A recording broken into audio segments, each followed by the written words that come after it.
Well, I mean, there's even a bigger story here, and that is the threat of communist China.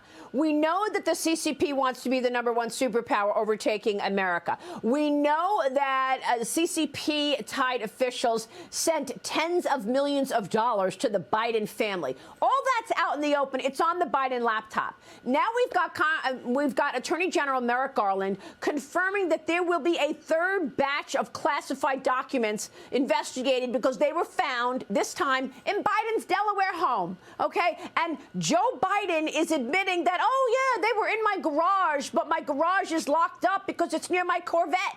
The White House keeps dodging the questions about it as well. Watch this. What is the White House trying to hide?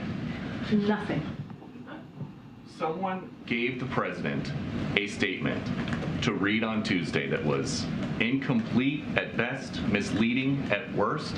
He takes classified information and documents very seriously. That's what he said. He said that he did not know that the records were there. He does not know what's in them.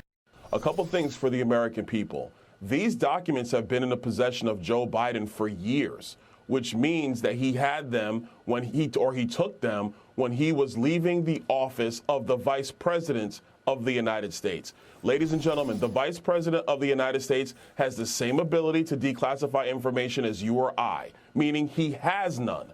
And so what happens is that this is information that the vice president at the time should not have had in his possession, definitely does not have the ability to remove said information, and just a reckless disregard for how to secure those documents is a whole other thing together. Second thing, what has taken 6 years to find these documents? Nobody knew they were laying around the place. And the third thing, and this is the one that's most concerning to me, I want to go back to the first batch of docs at the Penn Biden Center.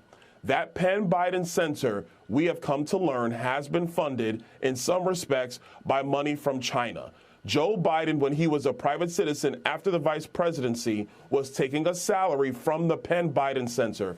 And yes, there was classified material found at the Penn Biden Center. This is a serious issue about national security and whether classified information has fallen into hands of people, obviously, outside of our intelligence community. And he did all this when he didn't have the ability as president to declassify information. And so people will say, oh, they're now already the internet trying to compare this to Donald Trump. It's one very key delineation. Donald Trump was a president of the United States who has the ability, the singular ability, as head of the executive branch to declassify information. And he has actually been working with the National Archives about that for a year and a half.